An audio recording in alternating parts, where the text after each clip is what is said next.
First of all, I would like to introduce you, Professor Ferit Kilichkaya, who is the co-moderator, and me. My name is Joanna Kizdragas.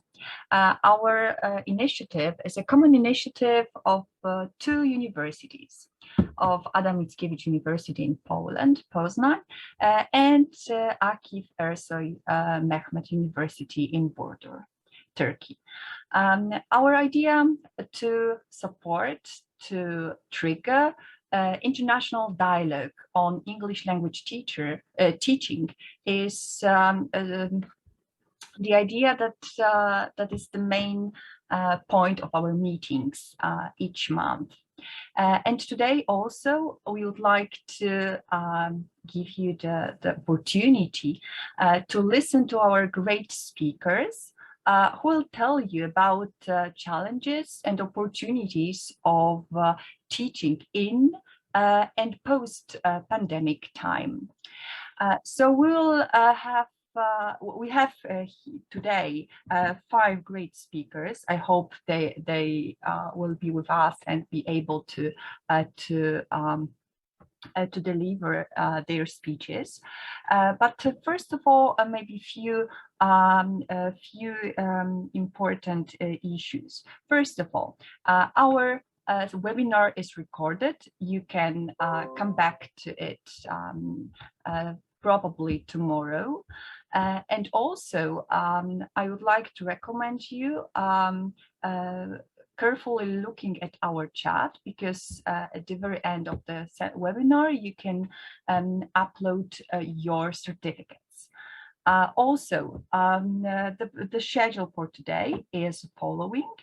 We start with the presentations, then there will be short break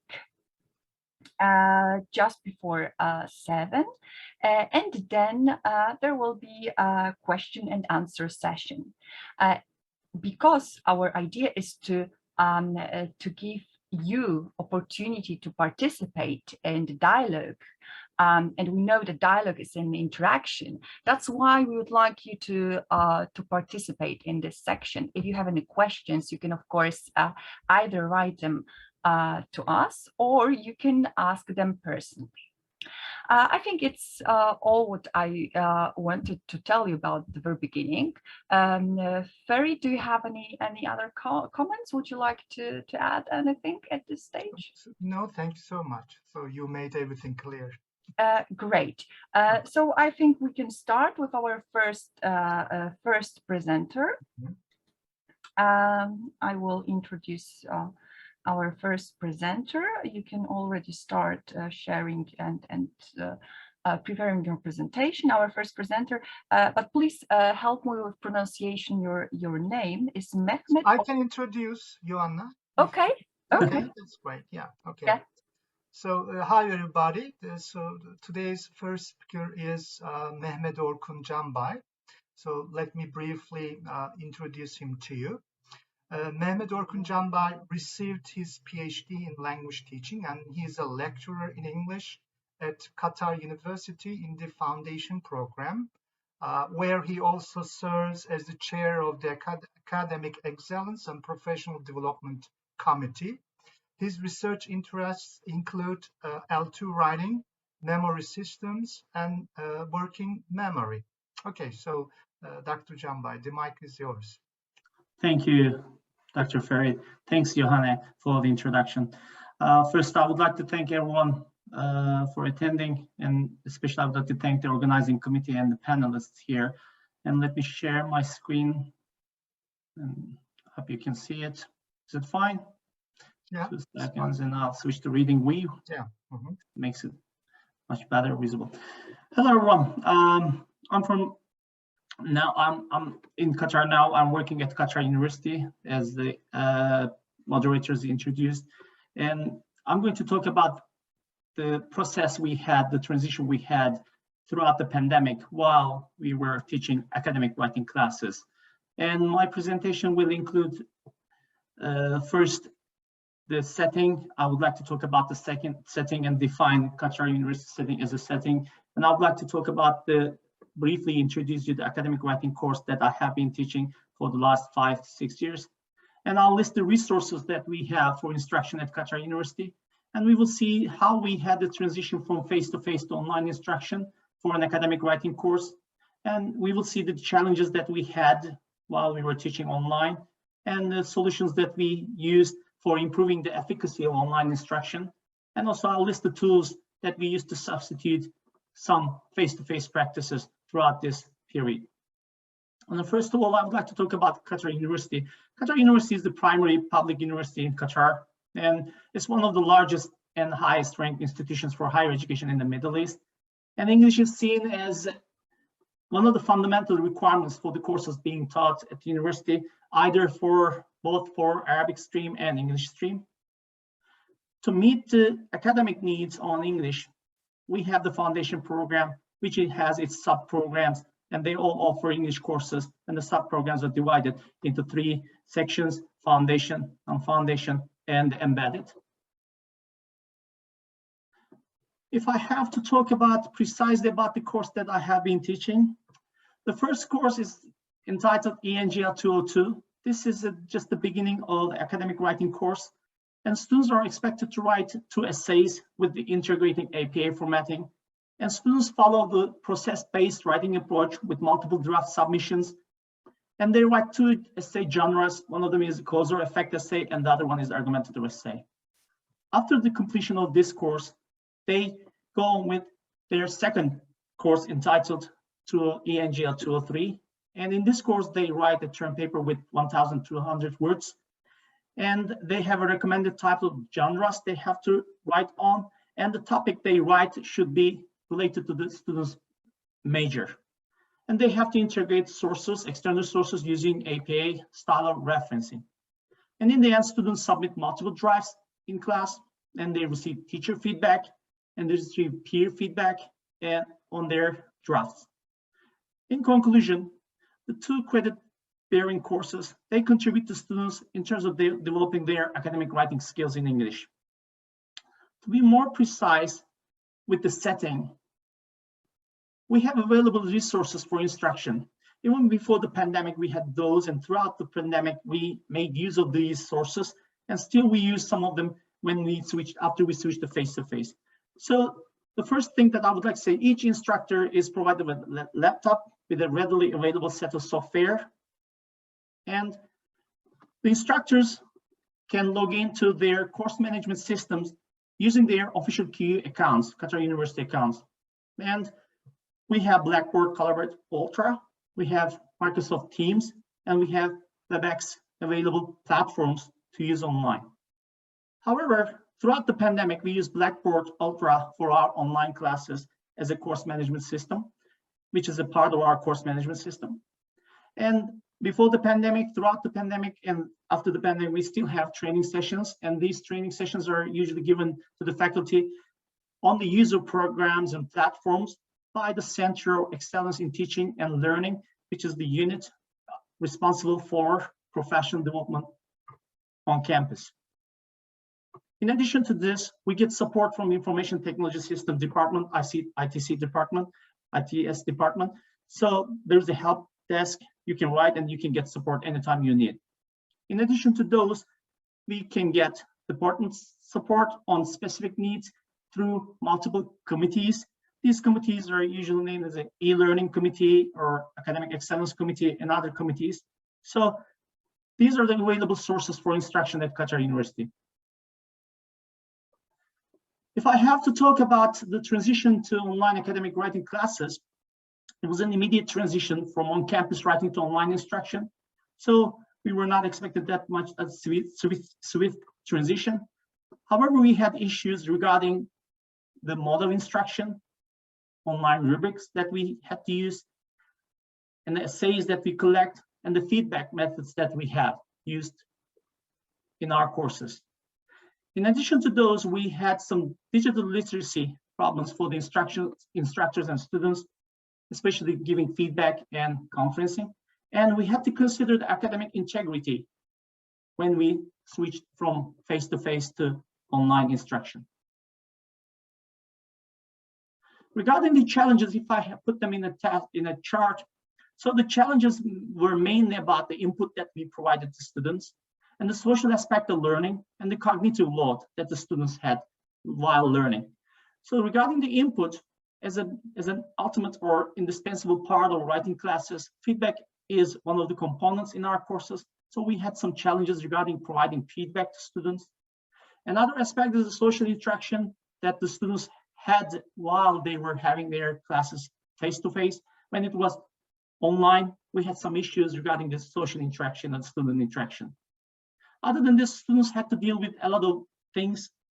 In addition to course content, they had to deal with the technical issues, and this mainly affect their learning. So these are the major challenges we had while teaching online. Regarding the solutions, I divided them into two categories: the solutions for instructors, the solutions for students. So mainly I will be talking about the solutions that we followed for the instructors. So these solutions can be grouped in additional online tools that we used, the collegial support that we had from the department, and in-house training sessions we had throughout the pandemic. To be more precise, we used additional online tools regarding the challenges that we had. Optionally, we had the course recordings on the course management system, which is Blackboard, and we had the discussion boards on Blackboard again, which we made use of throughout the pandemic. And Turnitin and Safe Assign, these were the plagiarism tools that were integrated into our course management system, and we used some functions from these tools. In addition to those, we had some external sources, tools. One of them is Padlet for interactive discussions, and we used Google Docs for live and interactive text productions. So if I have to be more precise about the tools that we used, Turnitin was one of those that we used in these courses while teaching academic writing. So Turnitin provided us multiple sources, multiple subcomponents.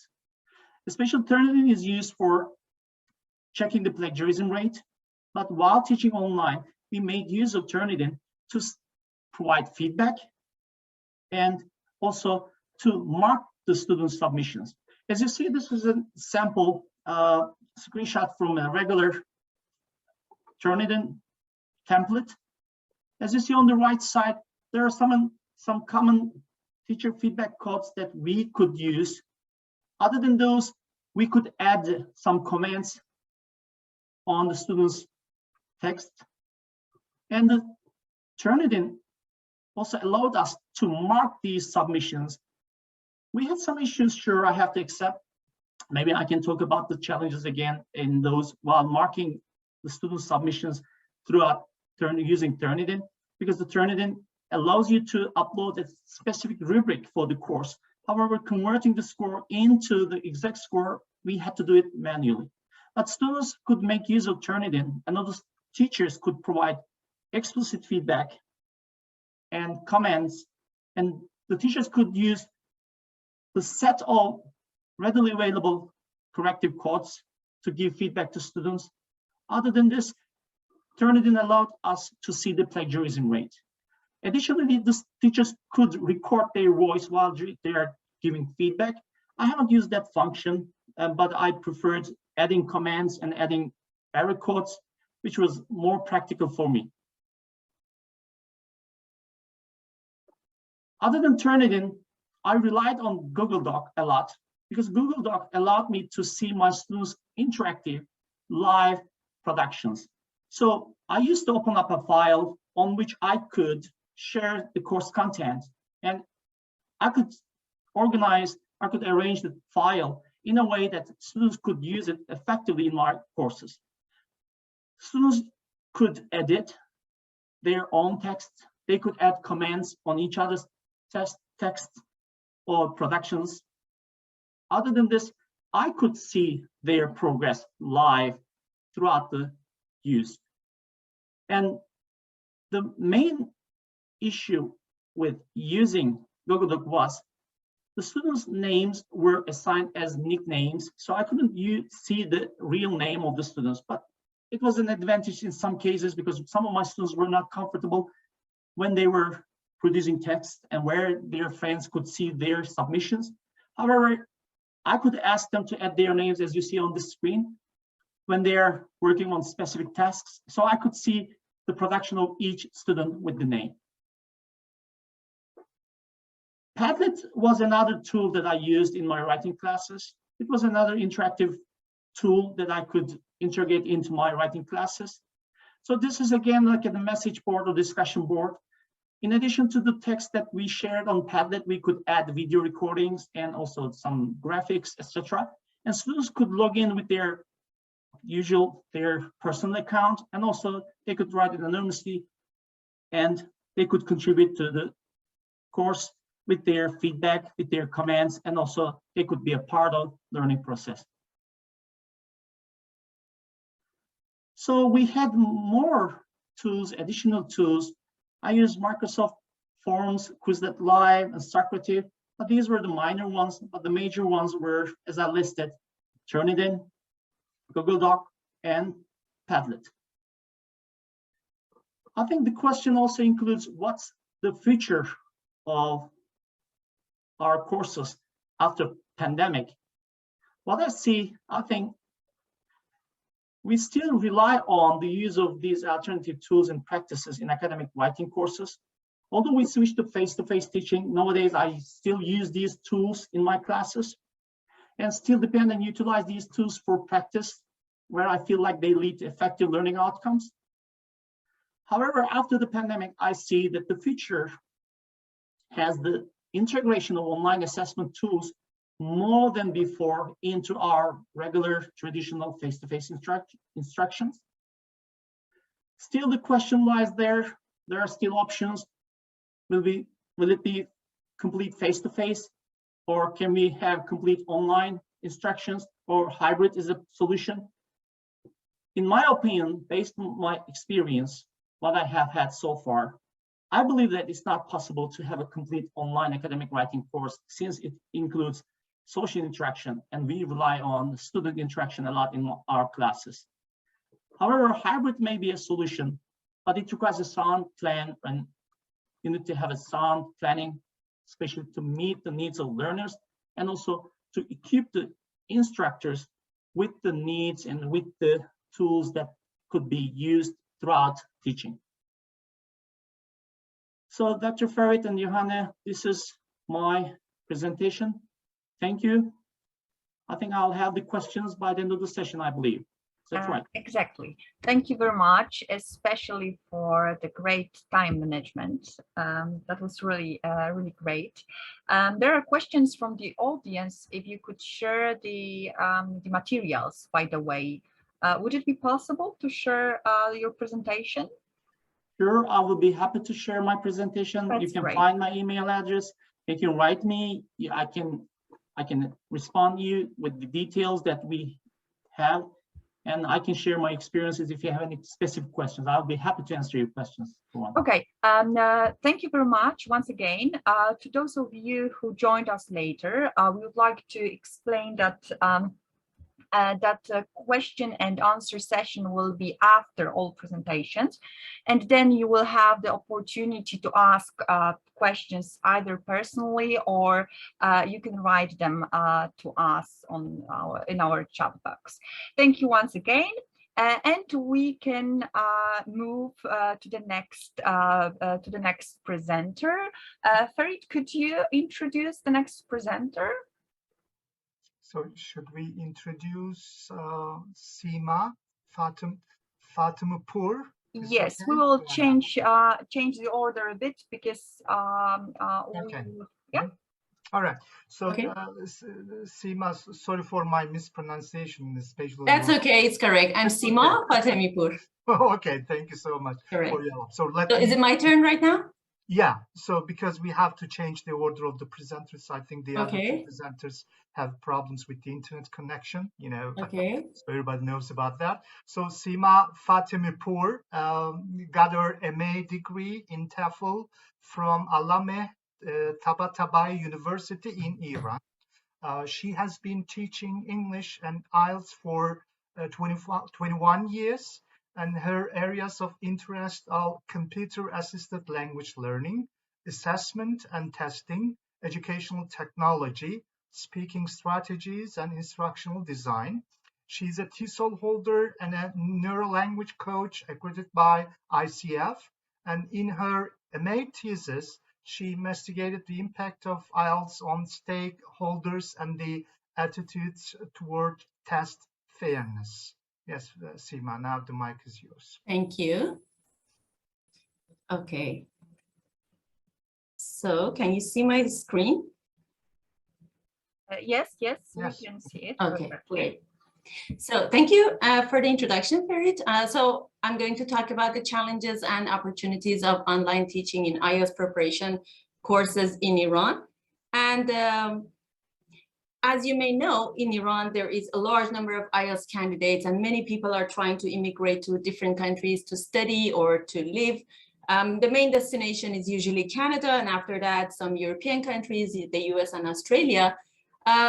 When I was living in Tehran, my husband and I had an institution which ran a lot of IELTS preparation courses. But since I moved to Turkey, we have been running this business solely online. But we started the first online courses 6 years ago, and I have seen a lot of challenges in IELTS classes. Usually IELTS classes are usually tense because most of the candidates are under a lot of pressure because of the tight deadline of the immigration process. Their general knowledge is not sufficient, which makes it difficult for both the teacher and the student to deal with the test-taking strategies. Many of them are not familiar with the academic skills like the note-taking skills, skimming, scanning, paraphrasing. Many of them find it really challenging to write a coherent essay. That's why their writing score is the lowest among the skills. All this and a lot of other factors puts a lot of pressure on both the teachers and the students. Observing all these problems over the years, I decided to investigate the impact of the test in Iran, and I started to work on the voices of the test takers and the teachers, and also the issue of fairness. Surprisingly, many of the test takers believe that IELTS is not a fair test, and the reason is it is actually testing some skills beyond the language skills, which is true. That makes IELTS class really demanding for both the test takers and the teacher. Now, when you want to switch it to online, so you will have a lot of more problems. But I have always been a firm believer in the power of technology in education. And I believe that if you have well-designed courses, they could be really more efficient than face-to-face courses, especially the chance of flipping and blending the courses makes it really efficient and attractive. I have always been a fan of educational technology, so I started working on these online classes some years ago. And my focus was a mix of synchronous and asynchronous classes and platforms. For our classes about 2 years ago, after pandemic hit, as Zoom is restricted in Iran, we decided to work on Adobe Connect. Usually the classes had between 10 and 100 students online at the same time. To support the students, I used different platforms. So one of them was a Telegram channel. So we recorded the online classes and shared the link on Telegram channel with supplementary materials of PDF and audio files, exercises, homework, etc. Also, we had a Telegram group, which was very interactive. Students uploaded their speaking homework in the form of audio files, and I usually uploaded personalized audio feedback, which the students found really engaging, motivating, and it helped, as they always told me, they always listened to other students' feedback too, and they really liked that. It was very interactive. I used an email account to collect the homework, writing homework, and I also sent them audio feedback through the same email account. In Adobe Connect, what I found really interesting was the breakout rooms. We spent a lot of the time in breakout rooms, especially in speaking classes, which gives us the opportunity for maximum engagement. Also, the file share, the notes pod, there are different pods or boxes which you can arrange very neatly on the screen. You can annotate. I make the best use of all the features of that platform, which I found really useful. The poll feature helped me to collect immediate feedback from the students. I uploaded some notes and some files which they could immediately download. And also, these features were really interesting for the students too. To support these classes, I use Padlet for the mini homework. Also, I use Answer Garden for collecting immediate feedback in the class. Answer Garden is very user-friendly and easy to use. Also, I use Quizlet. I created flashcards, password protected, and I shared them on the Telegram channel. The students used it very actively to review the vocabulary and collocations. All these features made the classes really fun, engaging, and it reduced the cognitive workload, which was really important to me because, as I said, IELTS classes are not very easy classes. But there has always been a lot of challenge. For example, the poor digital literacy of some students. We hired 2 IT technicians to support the students with the hardware, software, how to join the class, microphone problems.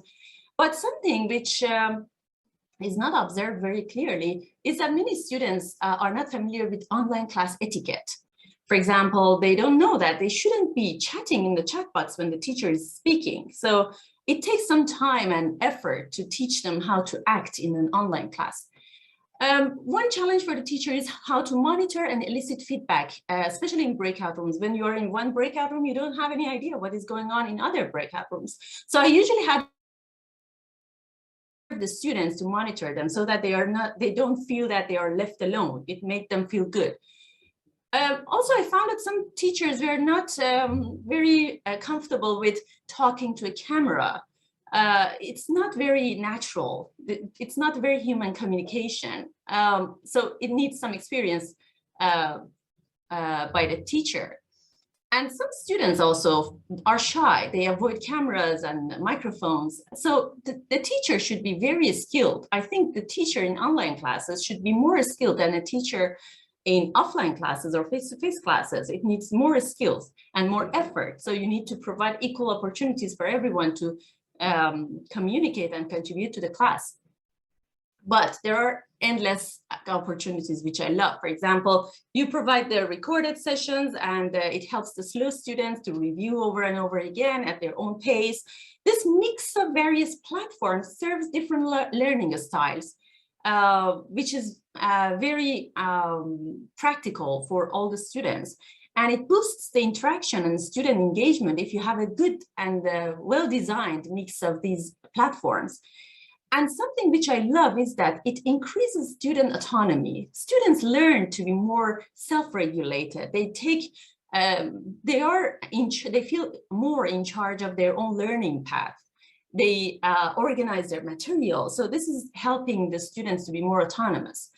But these opportunities exist only if we have well-designed online courses, and especially the materials should be specially designed for online classes only. And the teachers need to be trained to manage online classes. And I think that something which we should consider is that online education is not the offline materials and the techniques just delivered online. You should follow the principles of online instructional design, be very well familiar with educational technology, different opportunities that it provides, and mix them skillfully according to the needs of the students. So this is something which could be definitely more efficient than offline and face-to-face classes.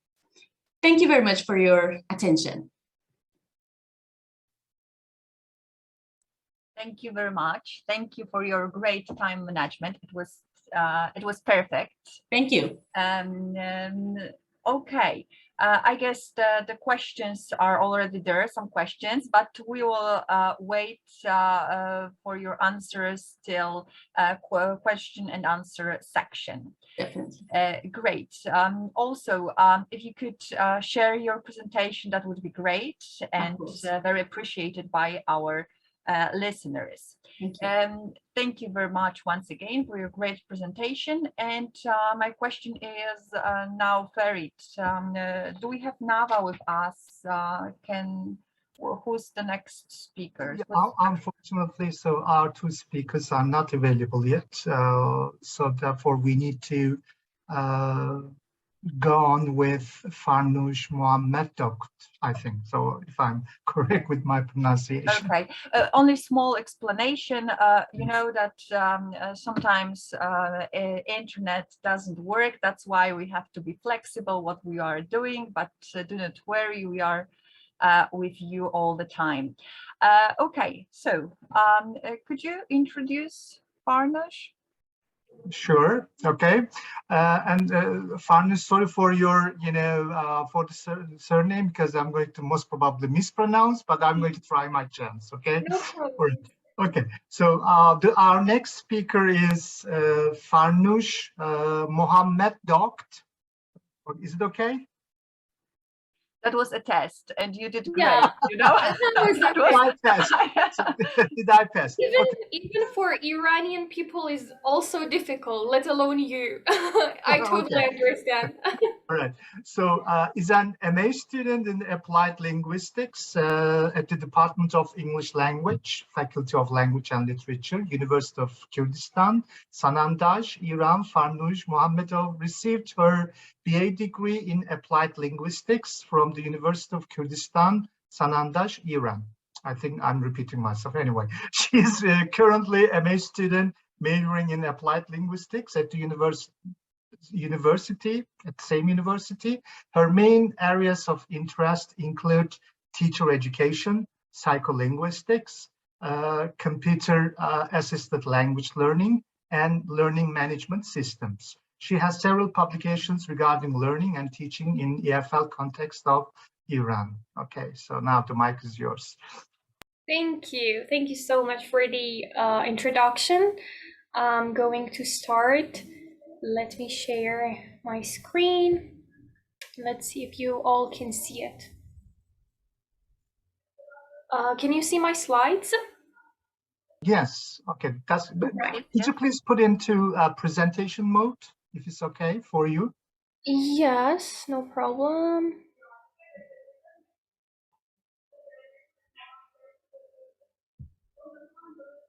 Oh.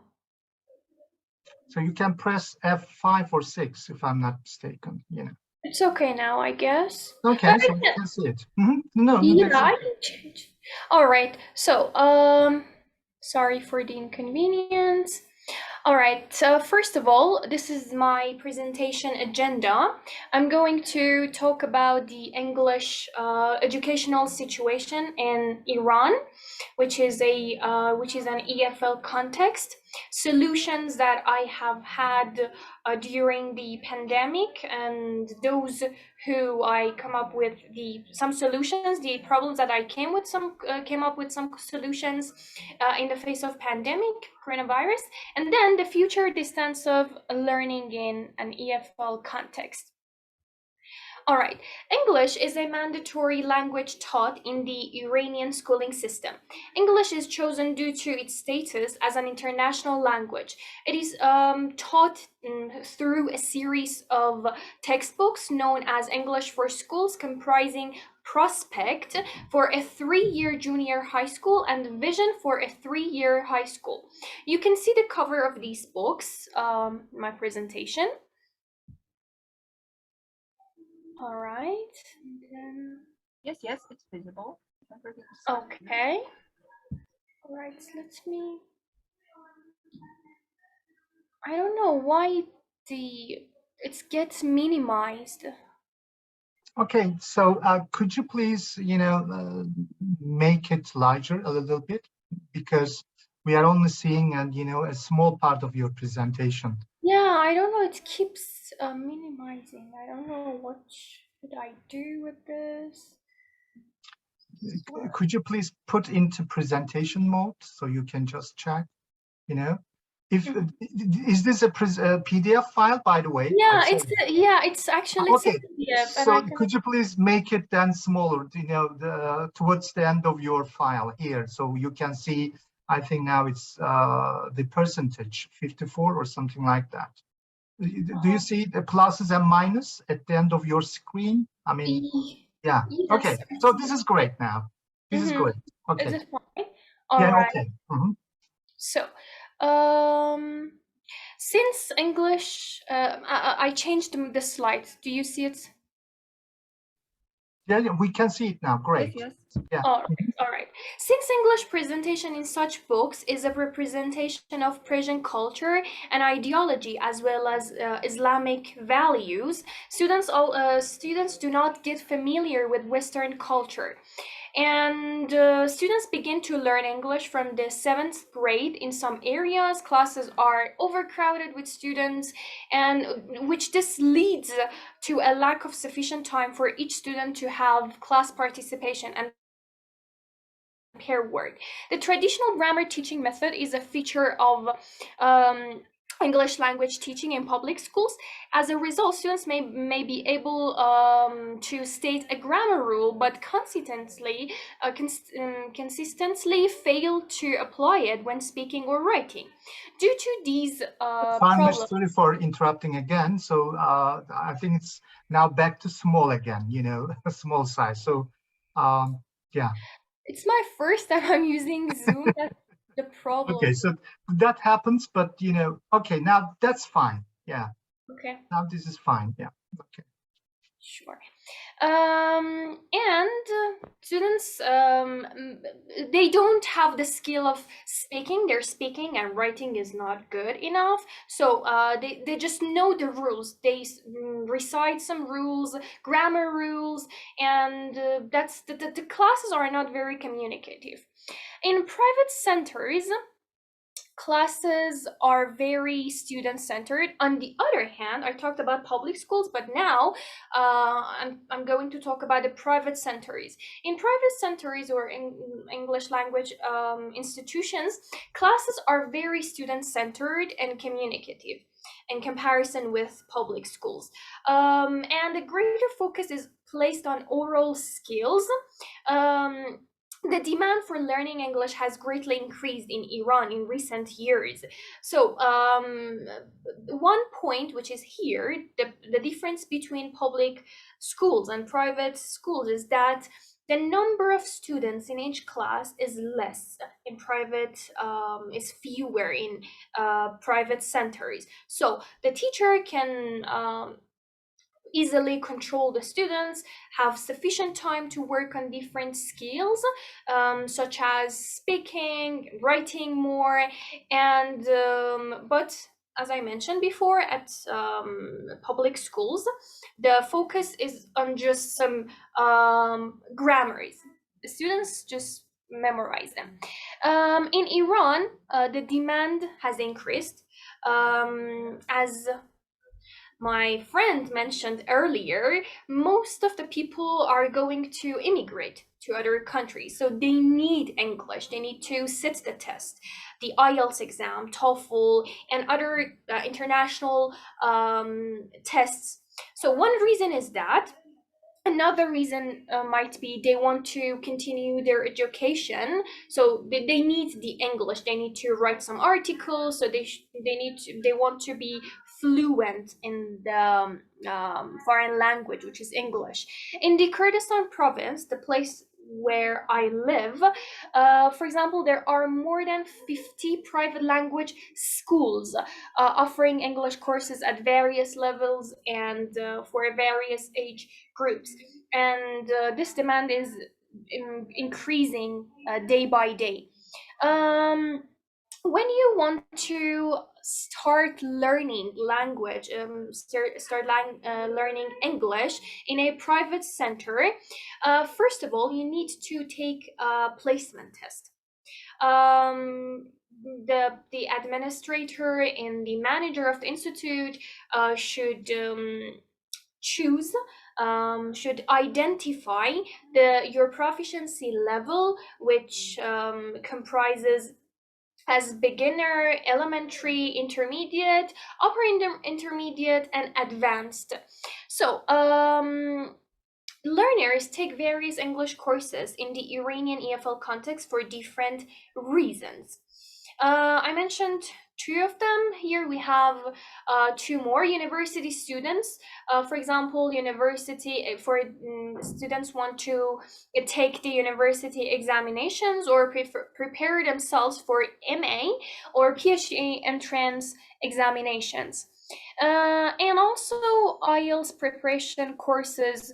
People want to get prepared for the international tests such as IELTS and TOEFL. This is the problem that I'm going to talk about the problems that I had during this pandemic.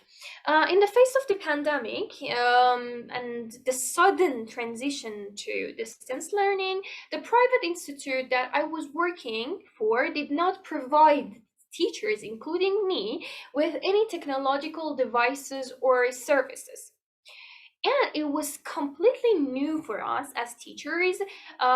We hadn't taught online before, and we were not familiar with the platform, with teaching strategies, and so forth. So the institute did not provide us with any workshop. I have it here. It was just only, I guess, one session. We had only one session, and it was a webinar, and which they introduced a platform that we were supposed to work through or teach students through this platform, which was Skyroom. And you can see the cover, the logo of this platform.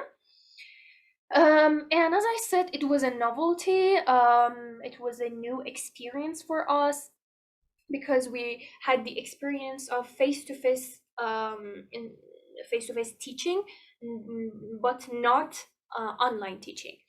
Students and teachers were required to use their own devices. And if a teacher didn't have laptop or I don't know, a computer, so they couldn't actually teach the students because the institution did not provide the teachers with any any devices. And also the government actually offered no support.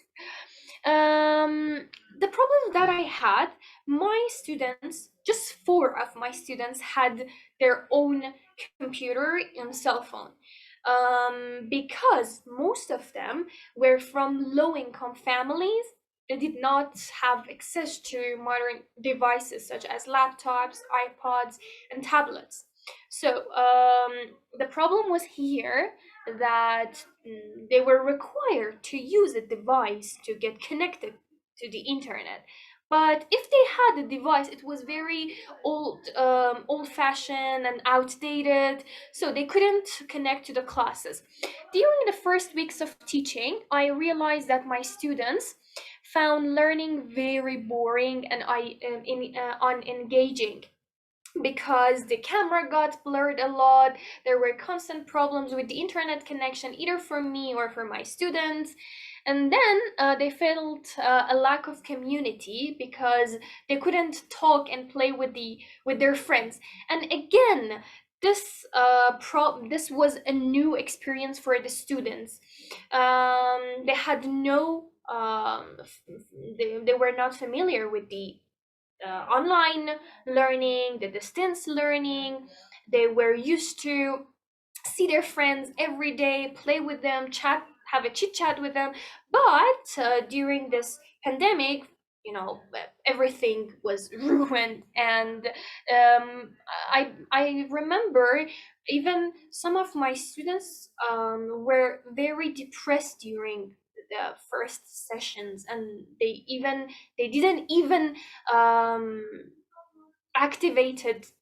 they didn't activate their microphones or camera, and they were not used to it. But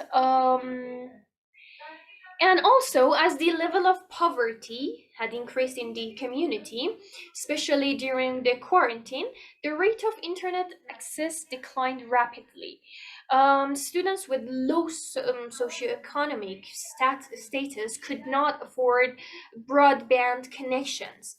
And also, in Iran, mostly in the city where I live, the quality of the internet and connection is very poor, and we got cut off and we got disconnected a lot during the sessions we had. And another problem was my students' parents' attitudes toward distance education, their mentality, their mindset. Uh, they were not ready for the distance learning. I mean, mentally, so they thought that the students would not learn anything. So they told me, the parents told me that we don't want our children to learn English anymore because they may just change the app and play during the class, and we don't want them to continue it because it's not satisfactory. The results are not satisfactory. So I had to convince them, I had to persuade them, talk to them for many hours every day. This was the thing that I used to do every day, every single day. I called the parents, I talked to them, and I filled them in with on the details of my classes and the instruction, how I would check the homework, how do I instruct them. So some of them accepted, but I failed for other ones. Here are some solutions. The first shot was to create a group on WhatsApp. I created a group on WhatsApp. I added my students. I asked them to join, and because I wanted to have a platform, a space that students could chat, could send voice messages, and they could also send me their homework. And I also provided discussions on practical questions by students to reduce frustration, improve problem solving skills, and help them handle technical issues. I started sharing English podcasts and videos in the group regarding the subject I intended to teach. It was like this. Every session before teaching a subject or a lesson, I had sent them the podcasts and some relevant videos regarding that subject to the group, so that students could watch them or somehow pre-study and pre-read the passages, and I could we could both save the time and have more fun at the end of the class, because we could just have some games regarding the video or some lessons that we had. My frequent communication and timely feedback and support from peer students were also helpful for students to remain positive toward learning online. I asked my students to comment on their friends, their peers' speaking performance and other questions that were popped up. So and this very helped. It was very interactive. I tried to involve and engage my students during the whole session. And every week they were required to watch a recommended movie. So they used to recommend a movie, and then we all, including me, we all watched the movie, and then we talked about the plot, the characters, and it was fun and helpful at the same time, because they could learn many things from the movie, including vocabulary, I don't know, grammar examples. The other thing that I did was self-development. I tried to feed myself. I tried to develop my skills because I was very novice in this area. I mean, online teaching. I started to find some channels in YouTube, and also I started to participate in various webinars. I needed to check how to sit confidently and effectively in front of a video camera, because it was very new for me. Before that, I had taught just in person. There was no video, no microphone. It was somehow weird for me. So I started to gather some information, some data in this regard, and it really helped me. Then, as I said, I participated in amazing webinars presented by knowledgeable professors from different countries in the world. And I spend most of my time searching for online teaching method, because as we know, there is a difference between the difference is clear between the online learning and in person. You can't use the same method that you use in your in-person classes, including material development.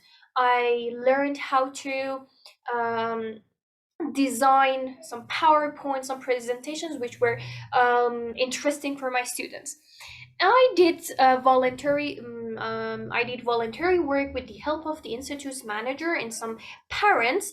We bought those students that didn't have any device to get connected to the internet, so we bought them for tablets and data internet access. And the good news was this: since most of the students had difficulty working with technology, I also offered them a free hour in the computer lab at the institution I was working. So the children could come and ask their questions, the problems that they had regarding online learning. We all had masks, and the social distancing was okay. So the future of distance learning in EFL context. It is beneficial to set long-term goals to include blended learning. What is blended learning? Blended learning is a mixture of is a method of teaching that integrates technology and digital media with traditional instructor-led classroom activities. So I think it would be helpful and beneficial if we have blended learning in our education, in the EFL programs that we have in Iran, especially in this small city that I live. To achieve this aim, educational authorities, teachers, and educators should adopt positive attitudes towards online and blended instruction. And we should also raise parents' awareness about online learning and distance learning, because as I mentioned before, they had some negative attitudes toward negative perceptions toward this kind of learning, and it was somehow hard for me to deal with that situation. So it's better to raise their awareness.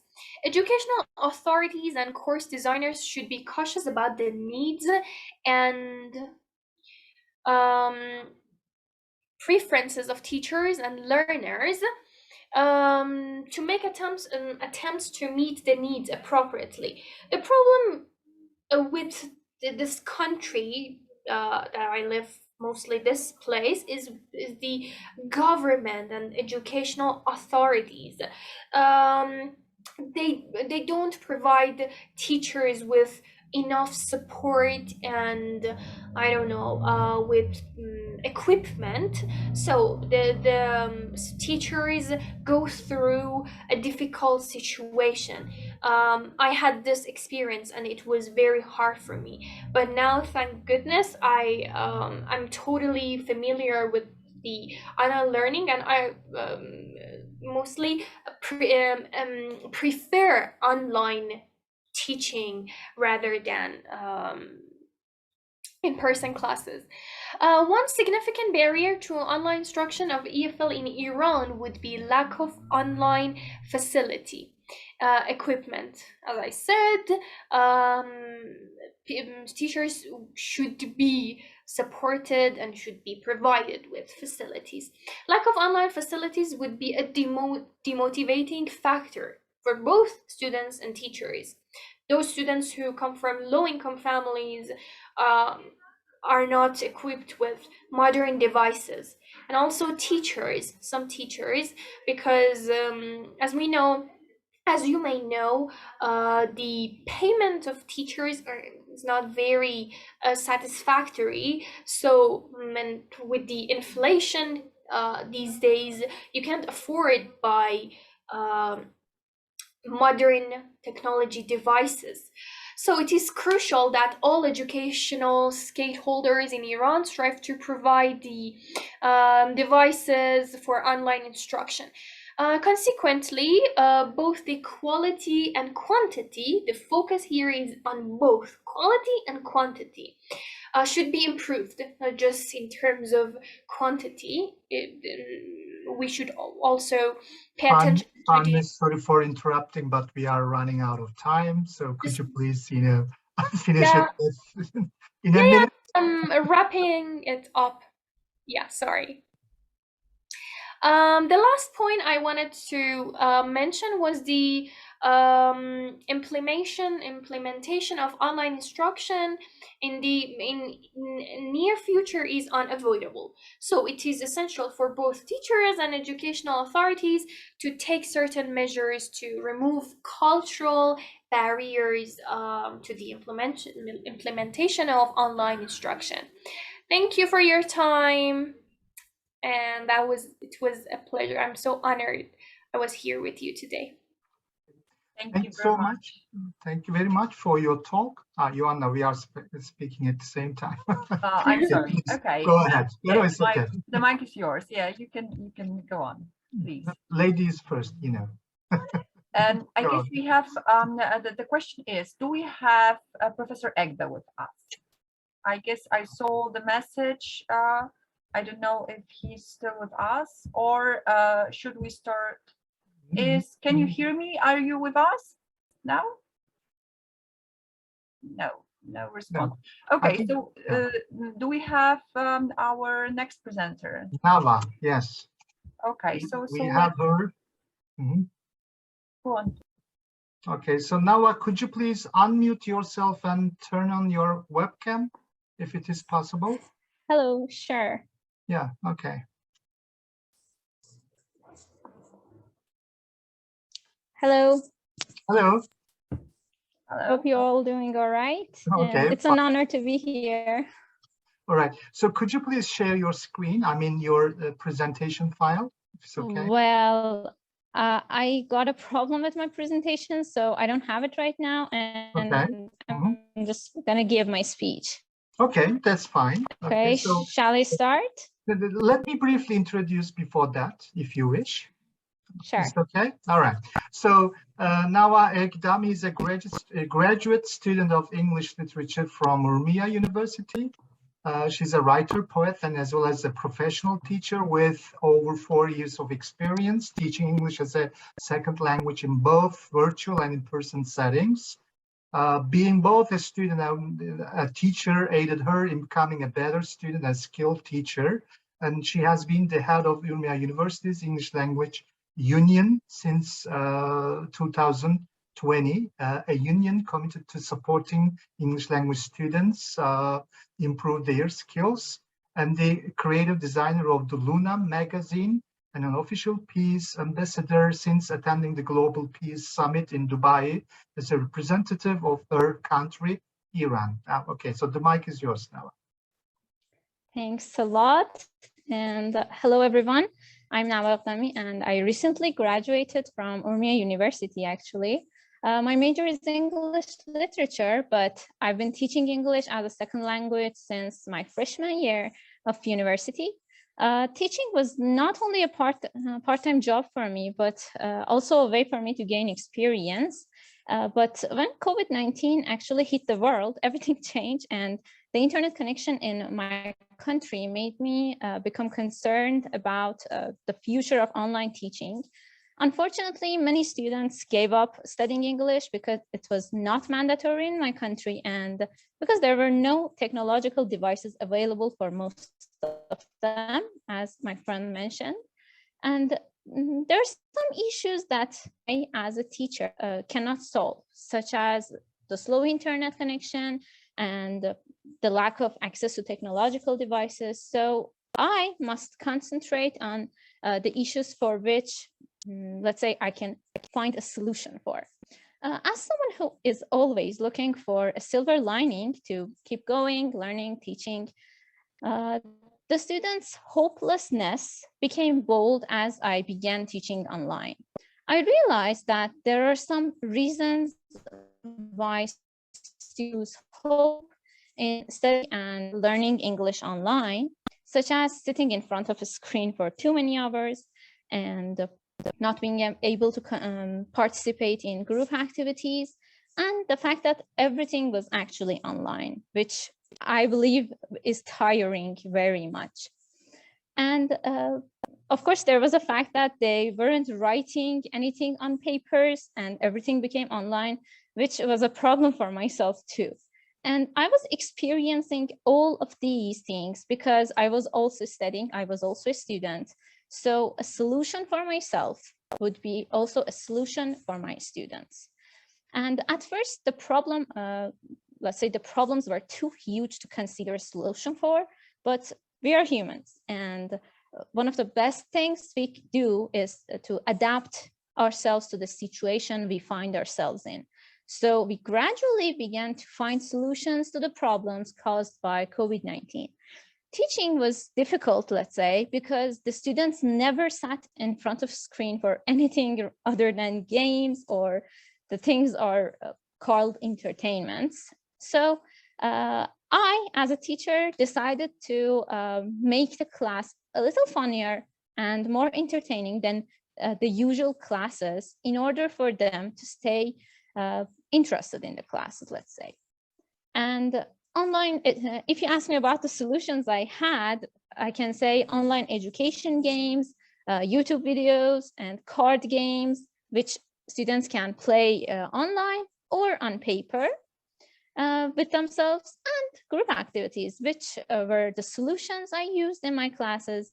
And I believe you use different applications and you can group the students in those applications.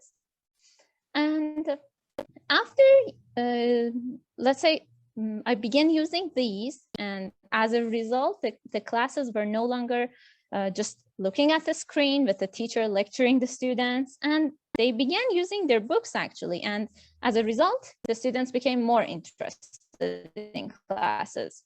Now, if you ask me about the websites or games I use, I should simply say Google. When you know how to search and spend some time looking for what you want, Google can be a huge help.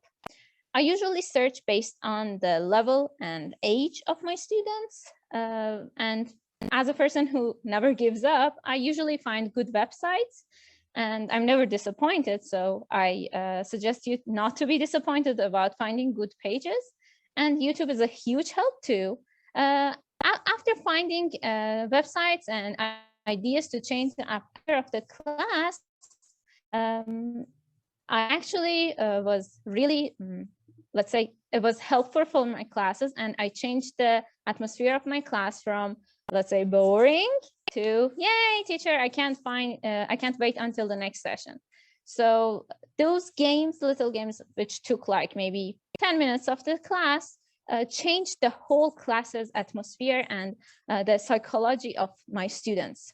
Finally, in terms of future of teaching English online in my country, I believe we did well despite of the problems and shortcomings, but I'm confident that it will improve as teachers and professors learn better ways, applications, and gain skills to teach online. And actually, students become accustomed to studying online, because at first, they said like, okay, it's just for a year or for a short time, and then we will go to real classes, in-person classes. But now we see that it's going to be online for a long time. So they adapt themselves to online teaching, and it's a very good thing. But of course, I believe we should always focus on the psychology of both students and teachers, as well as the teaching itself, because COVID-19 caused people to become dissociable, which is a huge problem in, let's say, in the world that needs more communication and learning languages in order to communicate well. So I hope as a teacher or students, whichever you are, you stay hopeful about learning and teaching English language, and of course, help your classmates, help your teachers, help your students in order to stay hopeful and study well. It was the end of my presentation. Thank you for your time and interest, and I hope you enjoyed the webinar. Thank you very much. Thank you that you managed to join us and present such vivid contribution. Thank you very much. I think we have Professor Egbe with us, but under another name, and I give permission to share the screen. Now you can unmute yourself. Okay, we can see you. Hello. Great. Yeah, we can see you. We can hear you. And now you can. Great that you are here with us. You can now share your screen. There is this green button.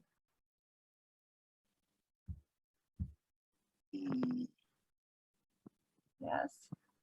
You have to open your presentation. Yeah.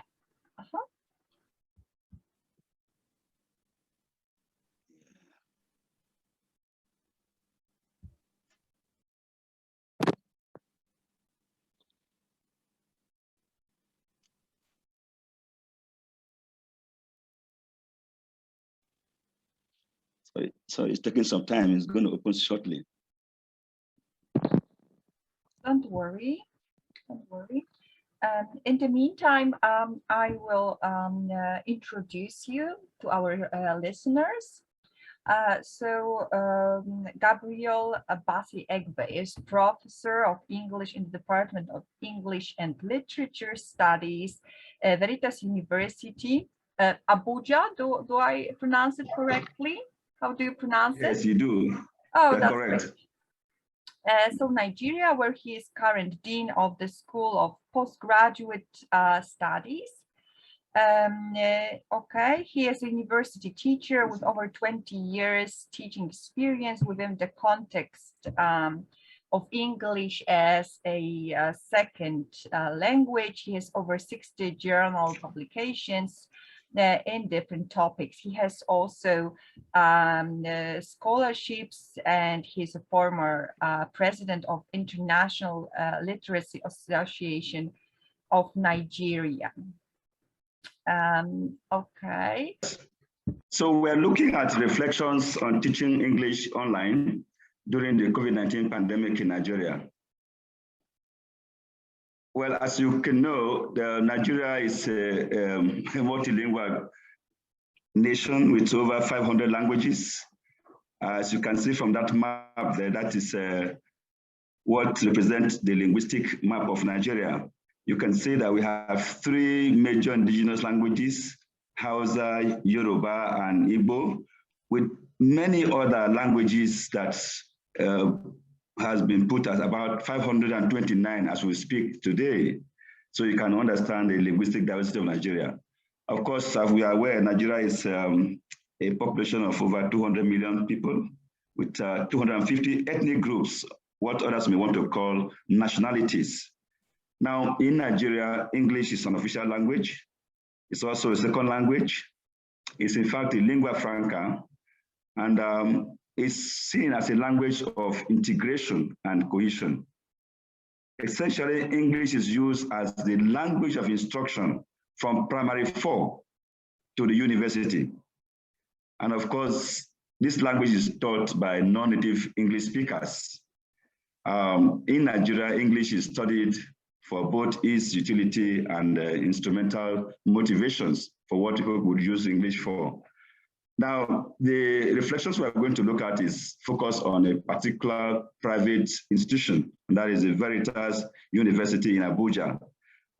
We need to understand that in Nigeria, there is a disparity between public schools and private schools.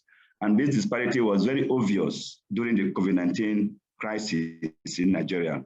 While the public schools were completely shut down throughout the period, except for 1 or 2, all the private schools were on through online because they had the flexibility to switch over to online learning in Nigeria.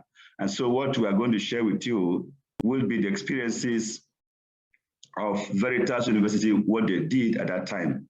But basically, we need to understand that the pandemic caught all of us in Nigeria by surprise, and even my university, because we didn't prepare for how to go online. So the school had to quickly set up what was called Veritas Online Education Committee. They had to hurriedly hold seminars, training sessions to ensure that staff were given the rudimentary knowledge on how to teach online. And I want to say that after the pandemic, because of the success we achieved during that period, that committee has now been elevated to the status of a directorate with a director in charge of online education in Veritas University. So specifically, during the COVID-19, what we did was that we relied solely on the use of smartphones and laptops. The school was able to ensure that we had reliable power supply and that our internet facilities were up to date to ensure that we do online teaching. And so we had to subscribe to Google Classroom, and then most of the teachers had to rely on WhatsApp and Telegram platforms to teach during the COVID-19. Now, what we did was that virtually all the courses had a Google Classroom where all the students were given links to be part of the instruction. And then platform groups, WhatsApp groups were created for various courses. Where the classes were so large, there was also mini groups created to accommodate the capacity of WhatsApp.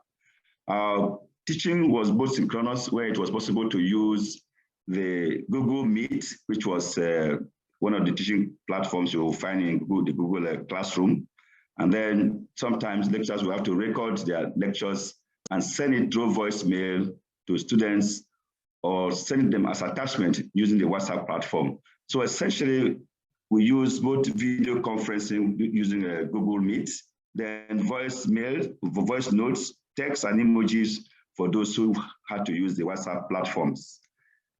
Of course, we can't overlook the challenges that we face.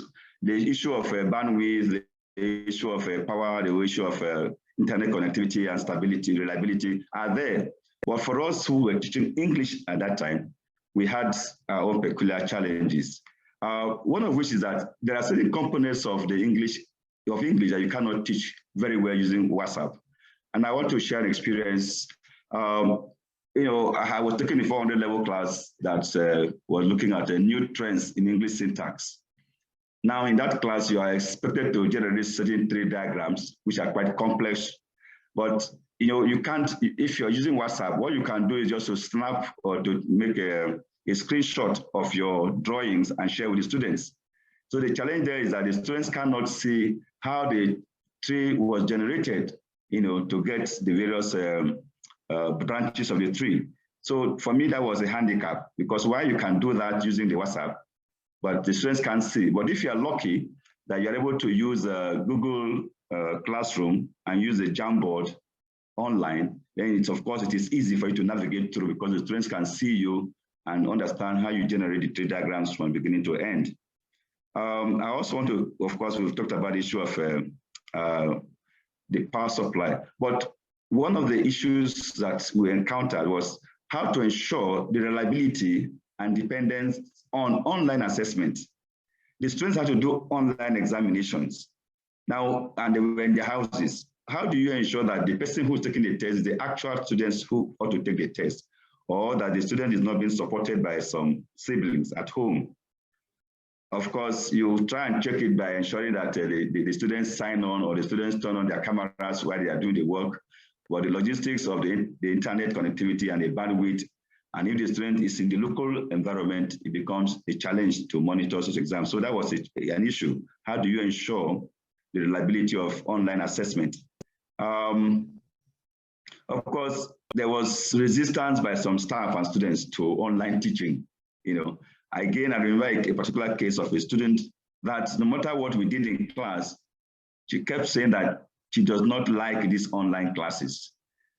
According to her, it does not give her a real feel or sense of being in a classroom. So those kinds of resistance were there. And then, of course, there are some of my colleagues who are maybe what I would call it old professors who were not willing to adapt to the new technology of teaching online. So there was that resistance, as a challenge. Now, but I think that by and large, the online teaching has a very bright future in Nigeria. But for us to get there, I think we need to invest more in energy, power supply, bandwidth, and the technology to support digital literacies.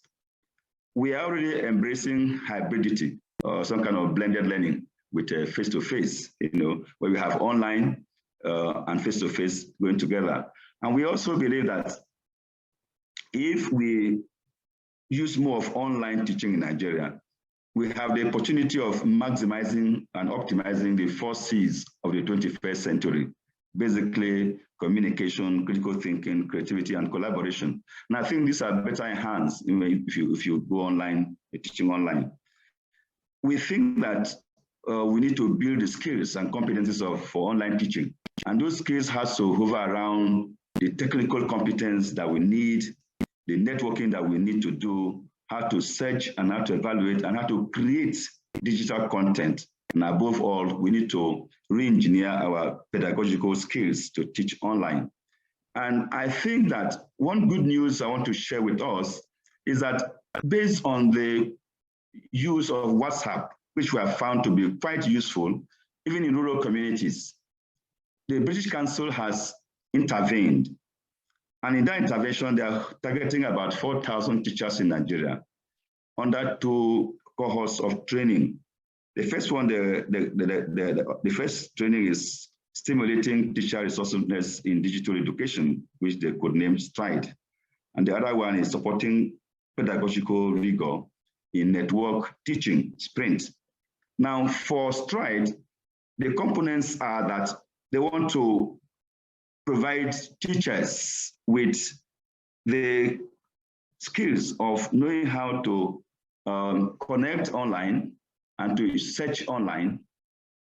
They're working with teachers to give them the skills of how to work with texts and images, and of course, working with slides, as well as spreadsheets, and how they can share their documents to the cloud, and also some useful classroom resources. And for the sprint course also provide teachers with how to teach online, basically using Zoom and WhatsApp particularly. Of course, teachers are provided with both synchronous online teaching skills, as well as asynchronous and independent learning skills. Now, they're also ensuring that there's inclusiveness and collaboration with regard to teaching and learning online, which of course, like I had earlier said, is going to blend both online and face-to-face learning, of course, and how to deal with the feedback in online assessment. So we believe in Nigeria that when the music changes, so will the dance steps. And so we need to rejig our thinking as teachers to explore and exploit the affordances that we can find in digital teaching and learning. And I think that Nigerian teachers are gearing up to that new challenge that COVID-19 has imposed on us. If we're going to go very slow, COVID-19 has said we must move a step faster and quicker in order to ensure that no one is left behind. Thank you for your time. Thank you so much. Okay, so dear Professor, thank you so much for your very, informative talk and the details. I'm just checking. Joanna, should we start with the question and answer session without? Yes. Yeah, because yes, I think we should start because we are running out of time a bit. We are really very sorry that we should be now in the question and answer section, but still flexibility. It's our okay. key So. point. By the way, I have shared the Google form link for the certificate of attendance. Okay, I'm just checking again. So you can, I think there is no problem. So what about the other audience? Because one of the participants say, affiliation is the institution where you work. So you don't have to provide any affiliation if you do not want. Okay, it's working. Okay, thank you so much. All right, so let me check again the link, just a second. All right, I'm checking the link. Sometimes, just a second. We do not have any comments. And Aifa, can you okay, so I have noted the questions, by the way, and comments. By the way, some of the audience, had some kind of discussions during the, presentations, which is great, actually. So they ask questions and answer the questions. So while our speakers, are talking about their topics. Okay, so the first comment was from Edward Santoro. It's not a question, but a comment. So if the quality of the instructor feedback provided during the writing and revising process was lacking in the pre-pandemic instruction, digital platforms will be of little help. Too many instructors do not provide enough constructive feedback to students during the researching, writing, revising process. So yeah, this is, I totally agree on that. Why? Because no matter, whether it is, online, hybrid, or face-to-face, if students are not provided any, corrective feedback, any feedback on their work, their progress, of course, that will be not useful for the learners. Okay, so one question regarding why the demand of English has increased in Iran. Okay, so any of you, would you like to answer that? So our speakers from Iran. So one question is regarding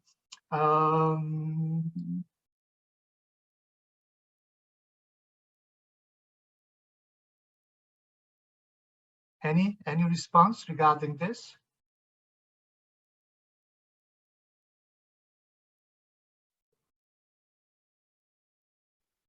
So I think we have someone from audience. I don't know. Okay, yeah. Like to ask the question or just make a comment. Suhail, yes.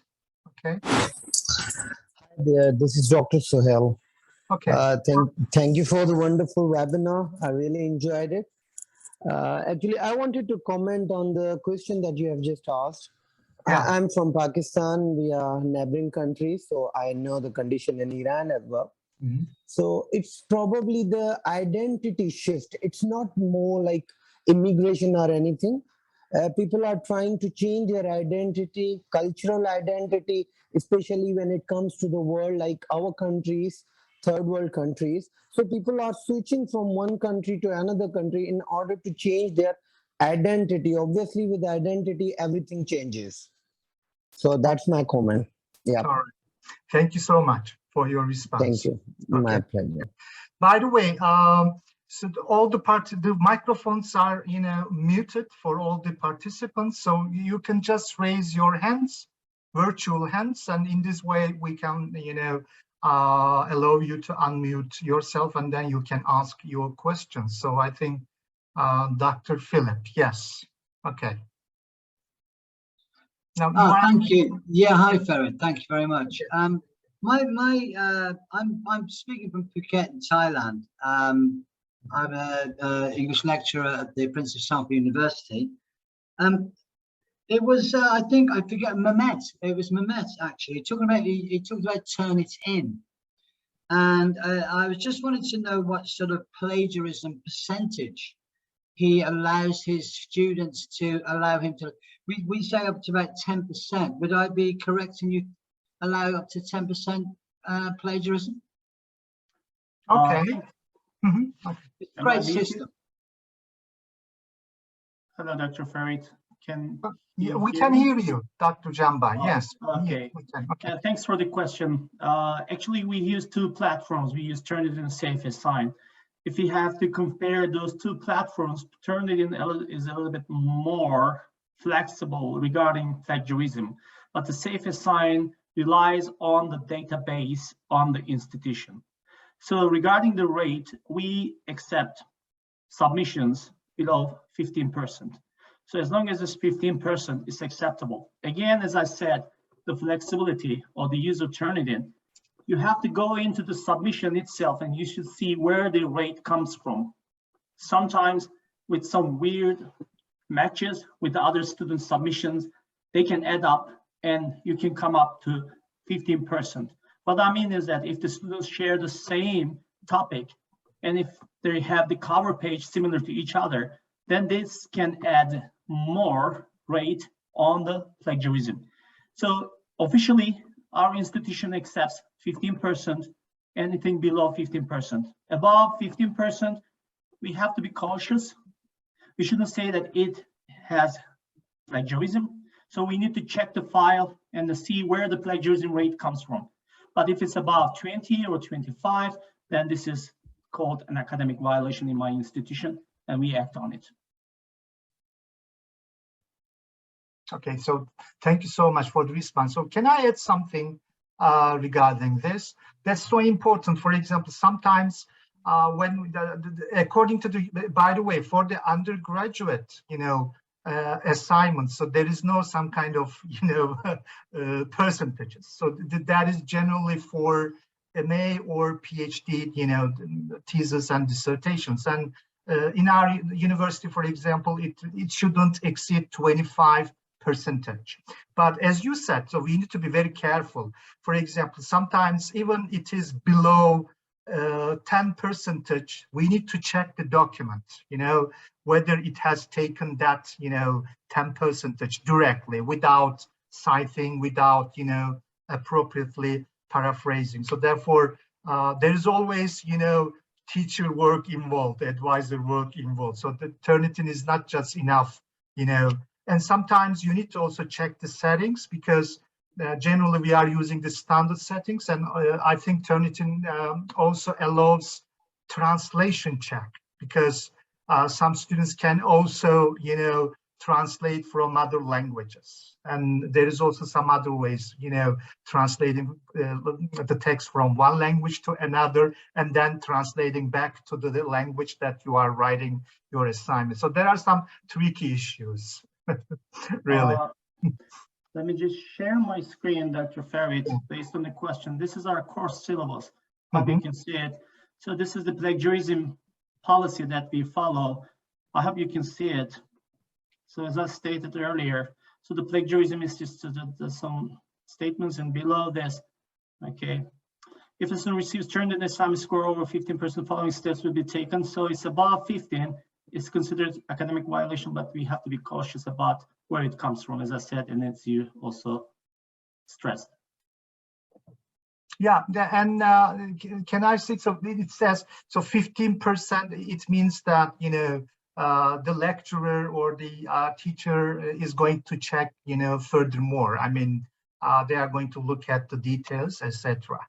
Yes, So this is the official bar. All right. And somebody asks, is there a free way to check for plagiarism before?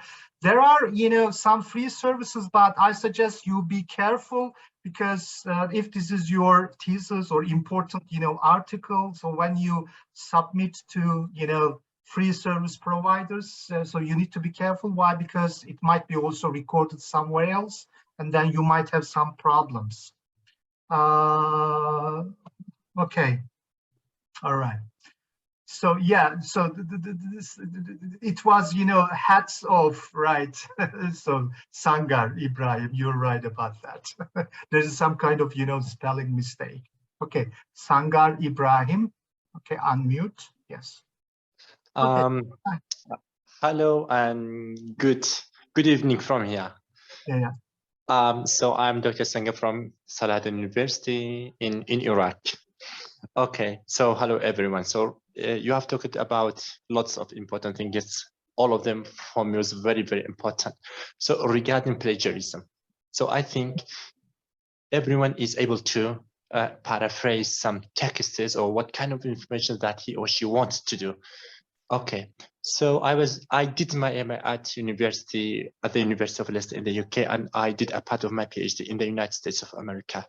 So every time my instructors told me that please do not use synonyms or antonyms, or just don't try to change the tense of the sentence from present to past and vice versa, or vice versa. Please read the text once, twice, or at least, or maybe 5 times. When you could understand what's going on behind the text, write down them in your own words in English language. At that time, you are free from plagiarism. So I did it in my MA thesis and in my PhD dissertation. So both of them were free from plagiarism. So I think this strategy is the best one in order to avoid ourselves from doing plagiarism, I think. And thanks for allowing me to participate. Thank you so much for your... I would like to add something, Yeah. Dr. Farid. I think plagiarism rate is the final and the result of the product. Actually, we should support the academic integrity, and we should teach students that academic integrity requires something there and their own product. So as long as you deal with academic integrity, we don't have any issues regarding plagiarism, because if you don't teach the students, as I think it was Suhail, right? Sagar, yeah, and as Sangar stated, it's not the process, it's the product for the plagiarism rate. But if before the product, before the score, we have to teach the students academic integrity. That's what I would like to add. Thank you. Okay, thank you so much. And one thing, sometimes, some lecturers and teachers are using the word, originality report. Rather than saying plagiarism report, we can also use the originality report. I think that's better. Or that is a politically correct word, originality report. Yeah, that might be one of the ways. Okay. Yeah. So Sangha, this is why there needs to be a mentored process for researching, writing, and revising, of course. Dr. Philip, do you want to say something more? Yeah. Okay. I'm sorry. I muted yourself by accident. Could you please? Yeah, sorry, but thanks a lot.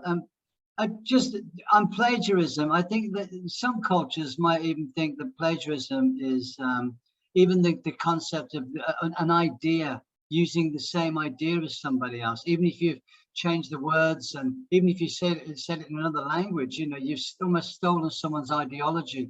I mean, I think it can be taken too far. I mean, I believe in what Dr. Sanger said, read it, use your own words, because, the whole idea of research is when you're taking other people's ideas and what they found, and you're looking for gaps in your research. You're looking for, questions that haven't been answered. However, that was not really what I wanted to say, but I sort of agree with Dr. Sangar there, but academia can be so finicky and so tetchy however, I wanted to ask Farnoosh, with her talk. I've liked all the talkers, by the way. I think they've been really excellent evening. It's a great webinar. I wanted to ask Farnoosh why she said that the lack of interaction with her students who went to private schools. Why would you think that was the problem with the lack of, there's less interaction at private schools? Is that a cultural thing, you think? You know, are they not allowing the students to have an opinion? Okay, thank you for your question. Okay, Farnoosh, are you there? Oh. So Never mind. She is here, but you know. Or maybe anyone from was she Iranian? Was Iranian? Was that right? Yeah, yeah. Well, if any of our Iranian lecturers or educators are on, maybe they could answer that. So what do you think that would be? Thanks, Barry. Anyone? Yeah, thank you, Philip. Anyone from the from Iran? So Nava, maybe she could respond to that question. Can you hear us, by the way? I hope. Okay. Hi again. Sorry, I got disconnected. What was the question? Would you please say it again? Oh, it's Farnoosh. I said Farnoosh. I beg your pardon, Farnoosh. I said M. You said Farnoosh that some of the students were less interactive when they were coming, when they were studying at a private school. I would just wonder why that was. Any idea? Is that a cultural thing, or they're suppressing their ideology or opinions? Or? Actually, the thing was during the pandemic, as they start at the beginning of the outbreak, students were reluctant because they couldn't see their friends in person, they couldn't play. So that was the problem, because they were not accustomed to that platform, and it was completely new for them. So there was no interaction between them, and some of them were just used to use their parents' cell phone to get through the class. So there was not enough time for them to talk later after a class, or because I didn't allow them to write in the chat box regarding the messages they wanted to they ask questions from each other. It was just all about the lesson. So it was not a chance. They were not familiar first with the platform. Then, because they were away from their friends, maybe that was another reason for that.